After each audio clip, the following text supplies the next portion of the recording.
Degustação de vinhos. É simples, é fácil. Não procure imitar as outras pessoas, seja original, faça a degustação na tua velocidade, com calma, num local tranquilo, não se sinta pressionado, não tente impressionar ninguém. Vinho não é um bicho de 7 cabeças, é muito mais simples do que você imagina.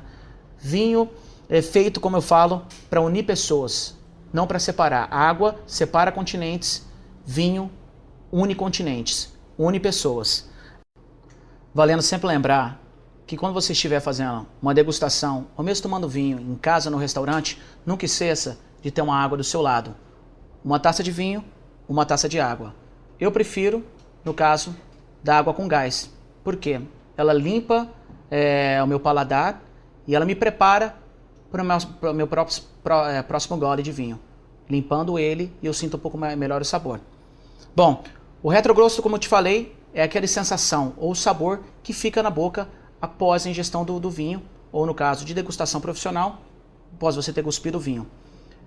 Alguns vinhos são mais ligeiros, eles ficam pouco tempo na tua boca o sabor dele, variando às vezes entre 3 e 6 segundos. Os vinhos mais concentrados, mais complexos, os grandes Bordeaux, os super toscanos, ele pode ficar de 15 a 30 segundos. Eu já senti vinho, um retrogosto de até 1 minuto, 1 minuto e meio. Eu não sei se era mais a minha cabeça ou se realmente o vinho realmente era bom assim. Mas é aquela sensação que fica na boca, na língua.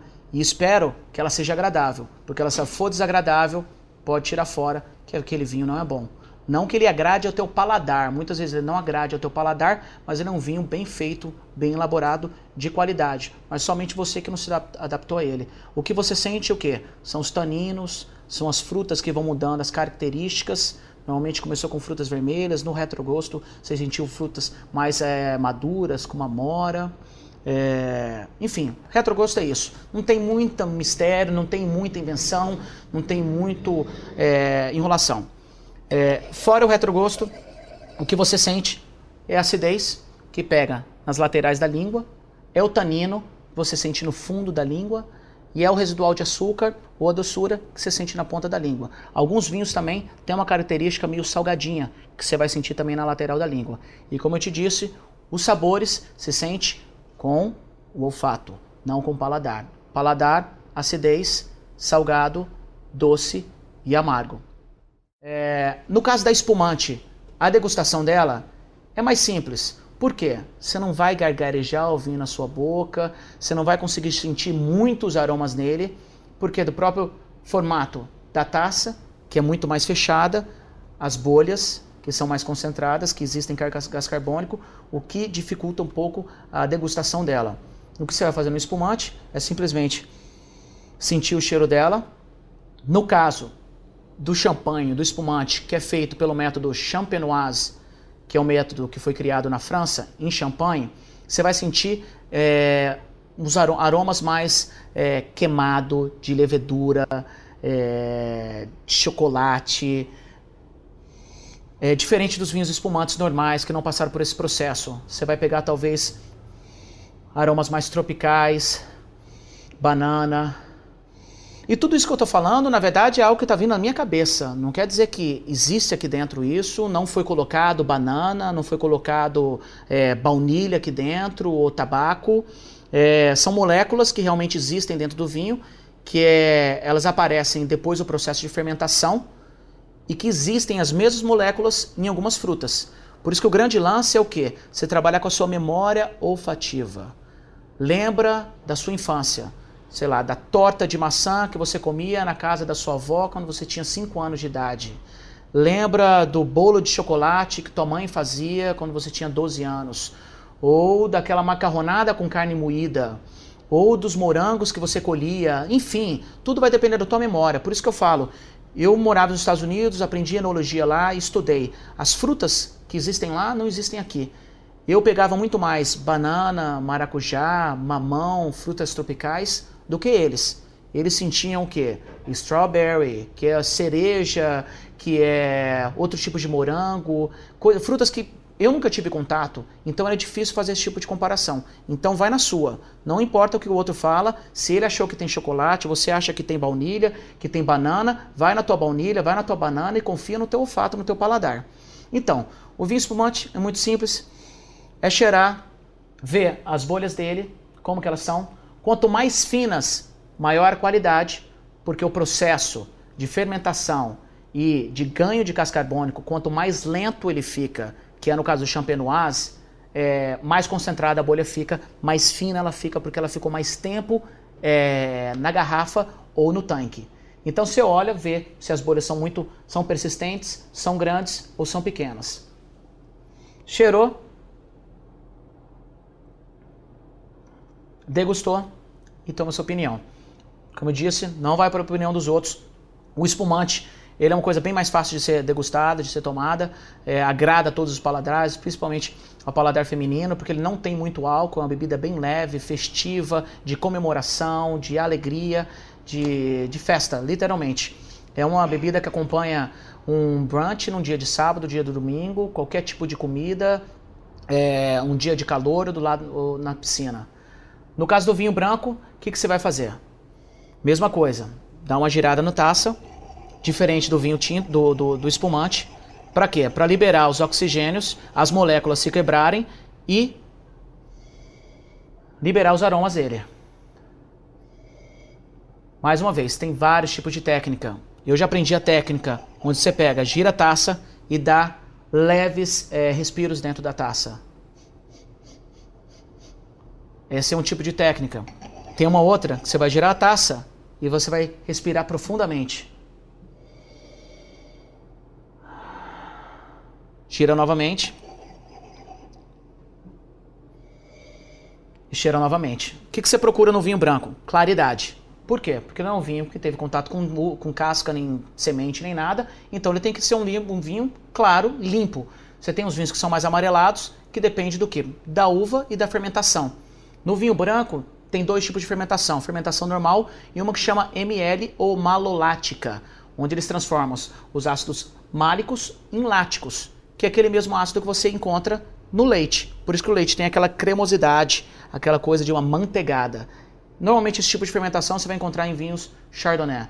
Eles adoram fazer esse tipo de fermentação porque dá uma cremosidade, dá um sabor de baunilha na boca bem gostoso. Ele fica mais arredondado, mais encorpado, por isso até dessa taça que a gente falou que é a taça da Borgonha.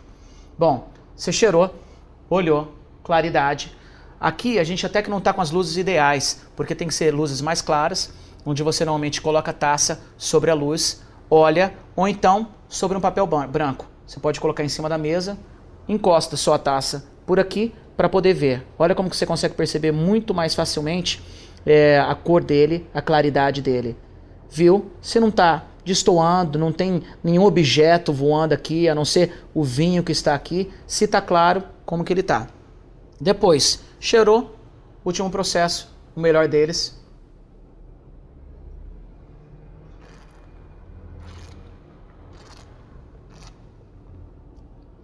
Que é tomar. Algumas pessoas olham, mas é muito chato isso, a gente vê as pessoas que colocam na boca, fica gargarejando, isso, aquilo. Você não precisa fazer isso. Eu procuro fazer isso quando eu estou fazendo uma degustação técnica, quando eu estou em casa, ou numa confraria, ou com amigos. Por quê? Você tem a tua língua, todos os paladares estão aqui. Os 4. Você tem o sal, você tem o amargo, você tem o ácido e você tem o doce.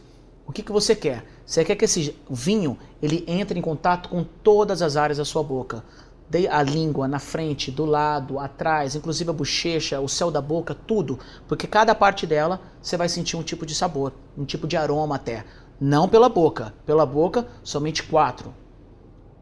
O doce na ponta da língua, o amargo no fundo, o sal e o azedo. Só isso. Fora isso, é aroma.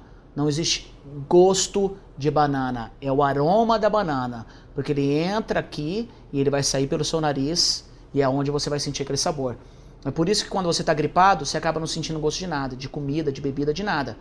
Porque se fosse assim, você mesmo gripado, teria como sentir o gosto da comida, porque não é o gosto, é o aroma. O que você consegue sentir é se é amargo, se é salgado, se é doce, se é azedo. Mesma coisa para o vinho.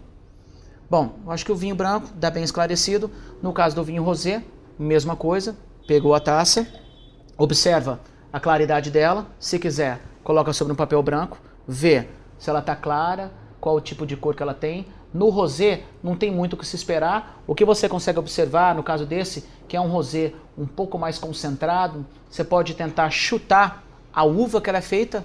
No caso dessa daqui é 100% Malbec, que é uma uva tinta, uma uva da Argentina, por isso que deu uma coloração dessa, uma coloração um pouco mais concentrada. Como eu te disse, pega, olha, observa, claridade, intensidade.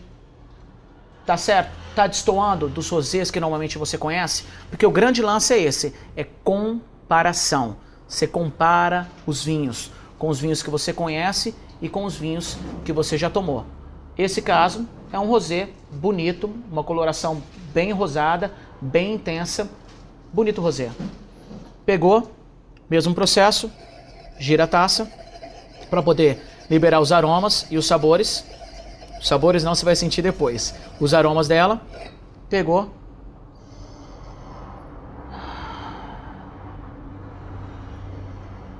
Coloca o nariz lá dentro e sente. Eu, normalmente, os vinhos rosés, o que você mais sente em aroma são frutas vermelhas. Mas frutas vermelhas mais claras, como morango, cereja. Esse momento é o que eu mais consigo pegar.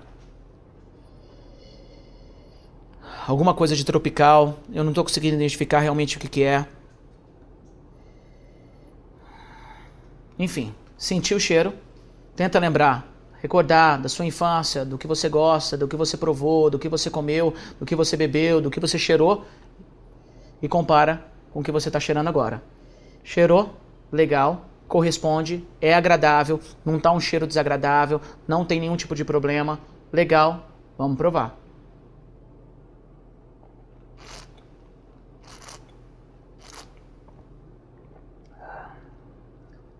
Maravilhoso, eu adoro o rosé, como eu disse. Você vê que ele é bem jovem, ele é alegre, é um vinho leve, é um vinho descontraído. Ele é uma coisa intermediária entre o branco e o tinto. Um dia de muito calor, você não quer tomar um vinho tinto, por mais que você esteja no ar-condicionado. E você também não quer um branco, você está querendo alguma coisa intermediária. Essa é a melhor opção. Tanto ele assim, como vinho tranquilo, como ele como espumante. É fantástico. Vamos pular agora para o vinho tinto. Nesse caso aqui, como eu disse, é um Pinot Noir. A taça um pouco mais gordinha, fechada aqui, para concentrar os aromas dele aqui dentro. E quando eu tomar ele, ele vai cair direto na ponta da minha língua. Pega, observa a taça, observa o vinho, coloração, como que ele está, intensidade. Nesse caso, você vê que ele é um Pinot Noir mais concentrado do que o normal. E aí, por aí, você começa a identificar qual o tipo de vinho, talvez, que você esteja tomando. A região que você esteja tomando. Pinot Noir nessa intensidade, você vai para o quê? Eu iria mais para o Novo Mundo, que é o quê? Uma área muito mais quente, menos fria, onde gera o quê? Mais concentração, mais álcool, mais coloração. Talvez Chile, Argentina. Chile faz ótimos Pinot Noirs. Califórnia, muitas vezes, pode ser. Talvez Nova Zelândia, Austrália. Pegou, olhou. Tem alguma coisa diferente, algum defeito, alguma coisa que pode falar assim, não, isso daqui não é Pinot Noir, tem alguma coisa estranha, tá amarelada. O amarelo é um sinal de oxidação, que você não quer no seu vinho de maneira nenhuma, porque oxidação é quando ele foi exposto ou calor, ou armazenamento, ou deixou o tanque aberto, ou o vinho não tá legal. Aconteceu um processo de oxidação, ele praticamente cozinhou e estragou o vinho. Ele pode avinagrar, ele pode oxidar, ou ele então pode ter um negócio que se chama bouchonnet. Bouchon é rolha em francês. Bouchonnet é quando a bactéria que existe na rolha passa para o vinho. Isso existe em 2% de todos os vinhos do mundo, ou 2% de todas as folhas do mundo, porque elas vêm de árvores. A maioria delas, e as melhores, vêm das florestas de Portugal. Alguma dessas árvores, 2%, tem esse tipo de bactéria, que se transmite para a rolha, da rolha vai para o vinho, dando um cheiro desagradável, um cheiro de rolha literalmente. Você sentiu, tá com cheiro de rolha, não é legal. Às vezes você pode confundir. O velho mundo, ele tem características dessa bactéria. Tem até uma bactéria que chama Brettanomyces, que é chamado de Brett, que existe nas próprias vinícolas lá da Itália, da França e Espanha, pela própria tradição.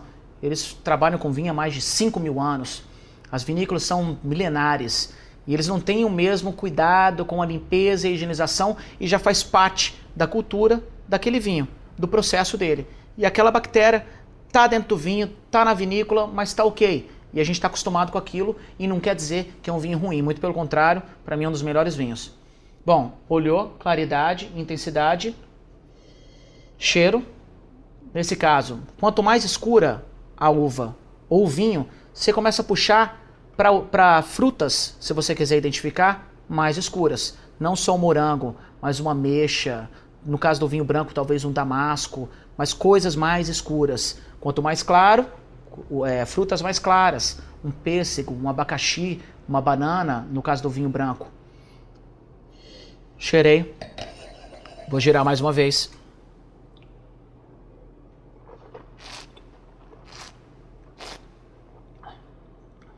Esse é um vinho de não muito tanino, pouco tanino, de médio corpo. Normalmente os Pinot Noirs, eles são mais ligeiros, não são tão encorpados.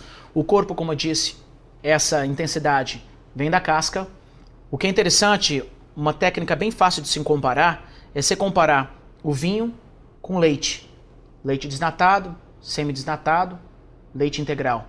Leite semi-desnatado, os vinhos brancos, vinhos rosés, vinhos tintos bem leves, os vinhos ligeiros.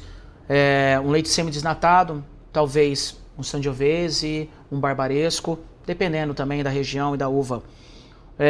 Leite integral, Cabernet, Syrah, Carmener, Tannat.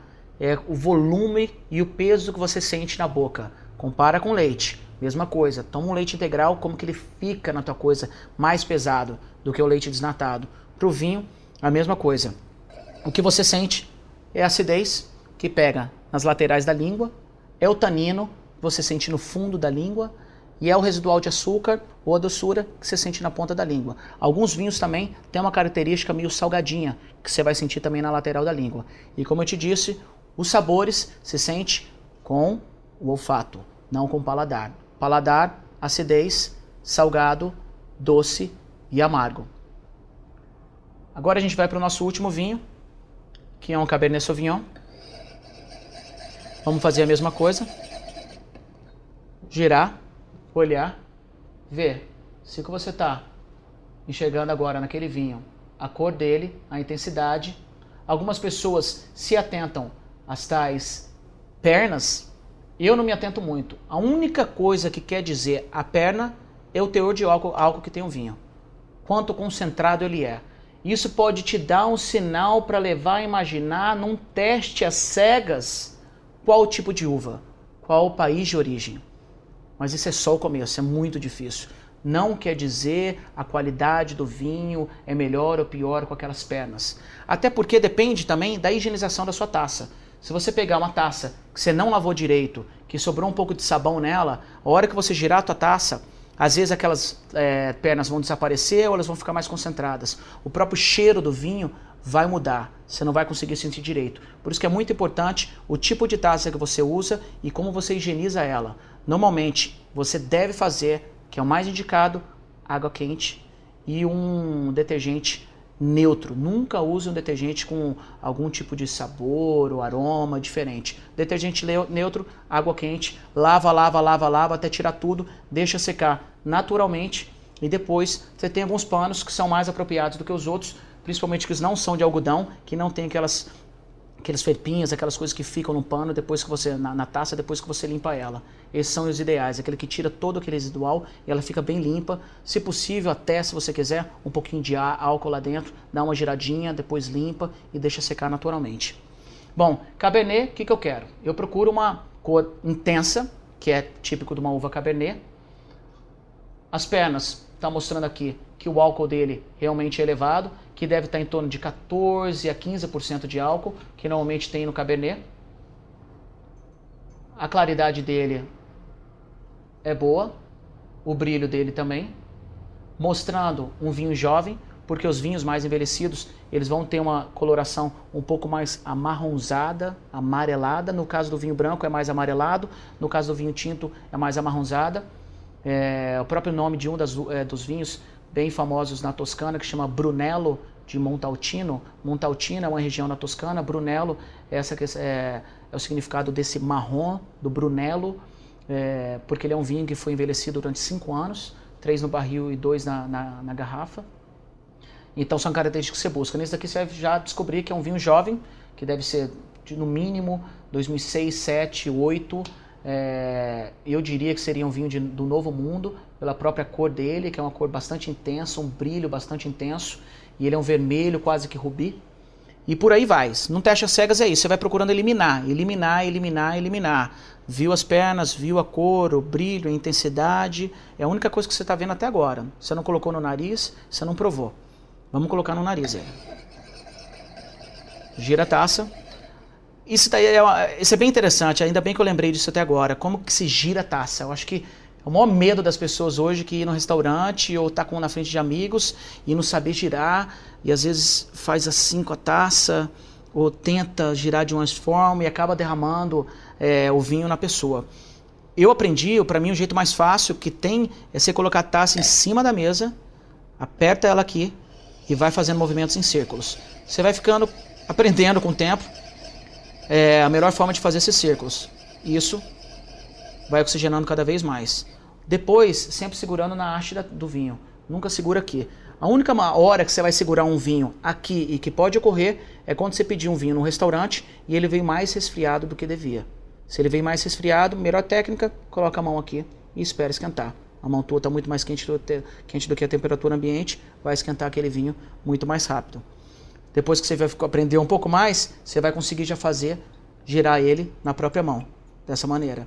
Mas não fique envergonhado, não tenha medo, tenta em casa, faz com um copo d'água, vai tentando, vai girando, vai brincando, sem medo, sem preconceito. Girou. Esse vinho tem aromas bastante intensos. Eu pego um pouco de ameixa, cereja, um pouquinho de pimenta,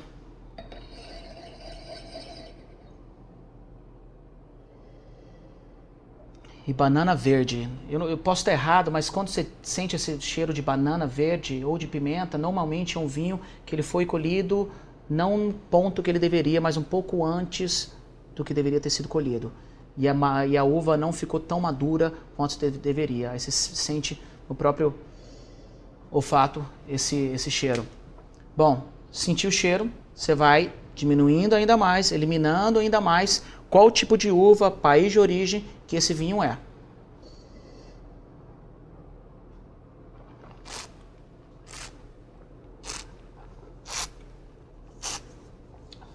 Nesse caso, ó, aquela banana verde, você sente aqui ó, amarrando, são os taninos. Até a voz muda. Esse é um vinho muito mais concentrado, é um vinho Cabernet Sauvignon. Ele é um vinho jovem, ele é Cabernet com Merlot, safra 2009 do Chile, Novo Mundo. Ele é um vinho que ele amarra mais na boca, ele pega, ele é mais concentrado, lembra mais frutas um pouco mais escuras. O retrogosto dele existe, mas ele é bem rápido, ele é bem ligeiro. Eu consigo sentir um pouquinho ainda o gosto do tanino, mas as frutas mesmo já foram embora. Não durou 3, 5 segundos. Porque é uma característica desse vinho. Ele não é um vinho complexo, ele não é um vinho que foi elaborado, que foi envelhecido em barril de carvalho. Ele é um vinho jovem, comum, bem feito, bem elaborado, porque não tem defeito. Ele não é um vinho que está oxidado, ele não está com buchonê, ele não está com gosto de rolha, ele não está vinagrado, ele está em harmonia. A acidez dele, o tanino dele e a fruta dele, é isso que você tem no vinho. Você tem acidez, você tem tanino e você tem a fruta. E eles têm que estar em equilíbrio. Quando você vê um vinho, normalmente, dependendo da característica dele, que ele está mais acentuado no tanino ou na acidez, ou muito frutado, você vê que ele acaba perdendo o equilíbrio. Existem alguns vinhos que realmente as características dele são desacentuadas. No caso de um bom Chablis da França, que ele é um vinho bastante ácido, porque é próprio para ser tomado com algum tipo de comida, no verão, na França, é o tipo de vinho. Mas normalmente o que você busca é um equilíbrio entre esses 3 elementos. Nesse caso, ele é um vinho que a fruta dele está mais acentuada do que o tanino e a acidez, porque é um vinho bastante jovem. A hora que se envelhece ele no barril de carvalho, ou outro tipo de barril, a fruta vai diminuindo um pouco, ele vai ganhando outros tipos de sabores e aromas que se extraem no barril, a acidez também diminui um pouco, o tanino diminui e ele fica um vinho muito mais apresentável, muito mais saboroso, muito mais tomável.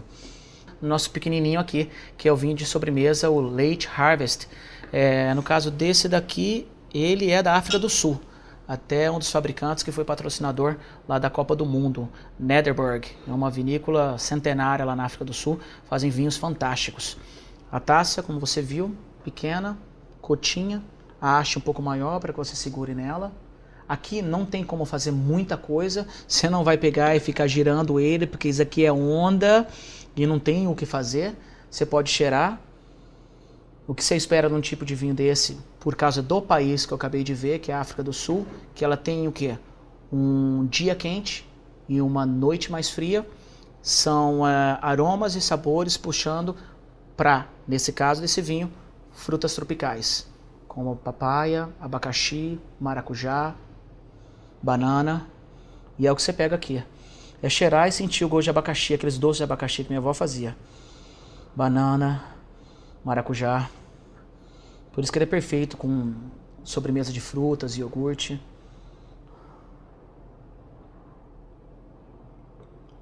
No caso desse é só uma bicadinha. Não precisa passar ele tudo na tua boca, porque é muito açúcar. Se você pegar, ele vai travar a tua boca, você vai sentir até os teus dentes doendo. Então só coloca na língua mesmo, deixa ele escorrer na tua garganta e curtir ele.